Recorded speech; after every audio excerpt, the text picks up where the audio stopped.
इस बच्चे की कोई लगाई हुई है, इसकी पेंशन पुंशन आती है क्या ना कुछ? कुछ नहीं लुआई मन तो ना मैंने वो है। चलो इसकी एक पेंशन के बारे में लिखो, इसको पेंशन आ जाएगी इसको। ये आर्थिक मतलब ऐसी कमज़ोर है। सपना मैम, हाँ मैम गुड मॉर्निंग, कैसे हो आप?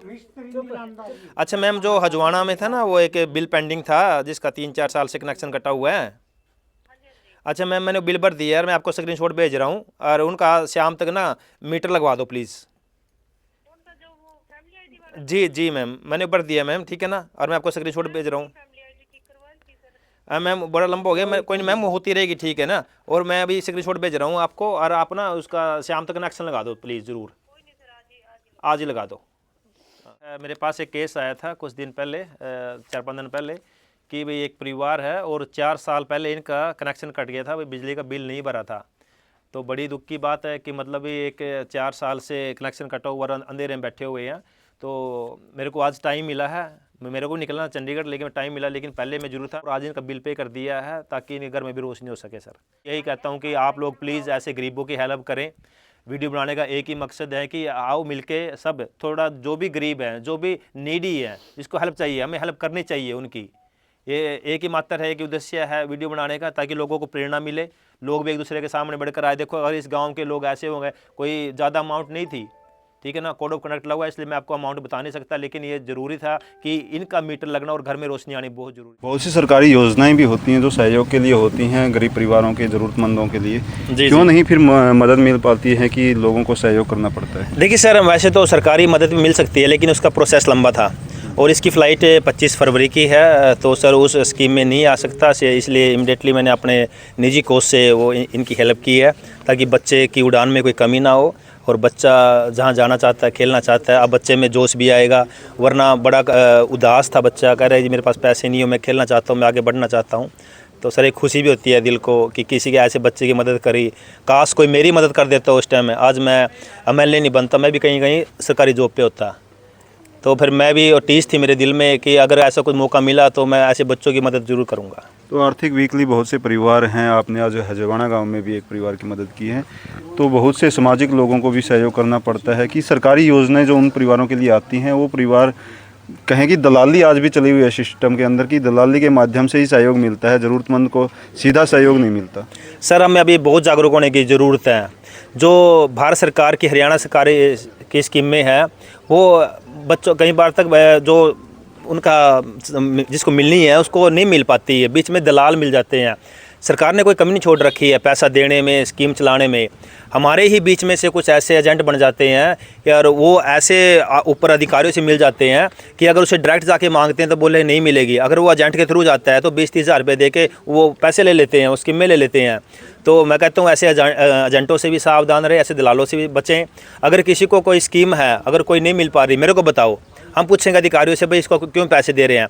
एक मैंने अभी रिसेंटली एक केस नोट किया था, जो बाबा साहब अम्बेडकर के एक मेंटेनेंस के 80,000 रुपये आते हैं स्कीम के, भाई किसी का घर अगर रिपेयर कराना है तो 80,000 मिलते हैं। मेरे को डांट से फ़ोन आया कि सर पैसे तो आए हुए हैं, लेकिन बीच में एजेंट मेरे को 20,000 बोल रहा है, 20,000 दे देगा नहीं को तेरे को कल ही पैसे मिल जाएंगे। तो बताओ मैं 20,000 के क्यों दूँ? जब मैंने बात करी है कि कौन मांग रहा है 20,000 के, फिर सामने नहीं आते वो, बोले नहीं नहीं सर कल दे देंगे, उसको 80,000 मिल गए हैं। अगर वो इंसान मेरे से बात नहीं करता तो डेफिनेटली उसको बिना 20,000 रुपये वो 80,000 नहीं मिलते। तो ऐसे गंदे इंसान भी हमारे समाज में हैं, हम उनको चिन्हित करना है, उनको देखना है। इंसान तो तभी है ना, कहीं ना कहीं मानते हो कि प्रशासनिक अधिकारी जो हैं उनके साथ ही मिलीभगत होती है, तभी तो वो करते हैं। जी सर, मैंने कहा था करप्शन बड़े लेवल पे है सर, करप्शन की जड़ें बहुत गहरी है। हमारी सरकार जीरो टॉलरेंस की नीति पे चली हुई है। अब हम उनको पकड़ेंगे, बताएंगे, बताओ भैया, उन्हें बताया तो उस पर हमने एक्शन करवाया भी, ऐसे क्यों हो रहा है? तो सर जब तक बताओगे नहीं, सामने जनता नहीं सामने आना ना। अब गांव में खुर्दे हैं, अब देखिए गांव में जब खुर्दे हैं तो खुर्दे खोलने कौन है? अवैध खुर्दे तो हैं सारे।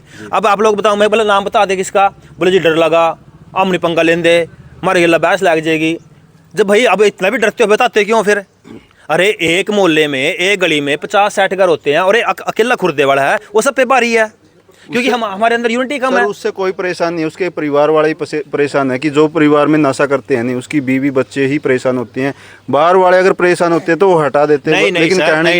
नहीं, उससे पूरा मोहल्ला परेशान होता है।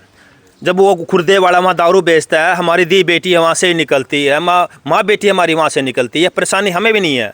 सोचते हैं लोग हमें क्या हमें क्या हमें क्या। अगर हम हमें क्या करते रहेंगे तो भाई फिर आंख बंद करके बैठे, इसका मतलब आप लोग तो जब उसके पास कोई लाइसेंस नहीं है, कोई को पूछने वाला नहीं है, भाई आपने खुर्दा खोल रखा है, आपके पास लाइसेंस कहाँ है?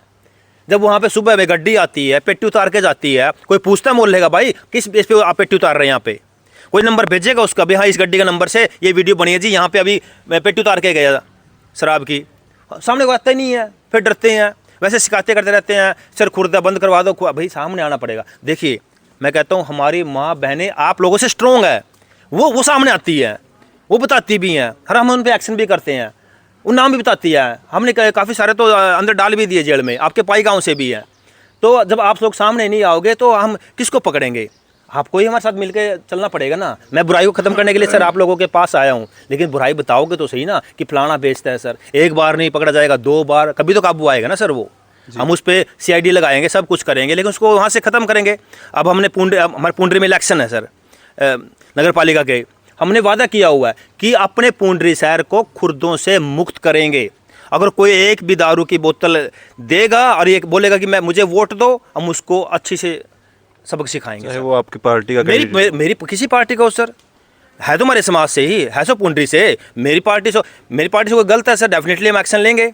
और मैंने तो कल आपने शायद मीटिंग अटेंड नहीं करी है, अपने 17 के 17 कैंडिडेट्स को यह बोला है, अगर किसी ने एक बूंद भी दारू किसी को ऑफर करी, मुझसे बुरा कोई नहीं होगा। ये मत भूल जाना कि आप टिकट ले आए और भाई आपको हम जिताएंगे, हम उसको आपको साइड भी कर देंगे, लेकिन बर्दाश्त नहीं होगा। कोई नशा बेचेगा, नशा देगा, खुर्दे को प्रमोट करेगा, शराब को प्रमोट करेगा, हम उसको नहीं बख्शेंगे सर जी। तो साथियों देख सकते हैं कि विधायक सतपाल जांबा जी यहाँ डेग में इस भाई के सहयोग के लिए आए हैं, जिन्होंने इंटरनेशनल क्रिकेट के लिए चयनित हुए हैं और ये बोल नहीं सकते हैं, सुन नहीं सकते हैं, लेकिन आर्थिक स्थिति बहुत कमज़ोर थी, इनके सहयोग के लिए आए हैं। और गांव हजवाना में भी एक परिवार का सहयोग किया है, जहां पर बिजली का मीटर 4 साल से बंद था, एक बहुत कमज़ोर परिवार था। तो साथियों वीडियो को शेयर कीजिएगा। जय हिंद, जय भारत।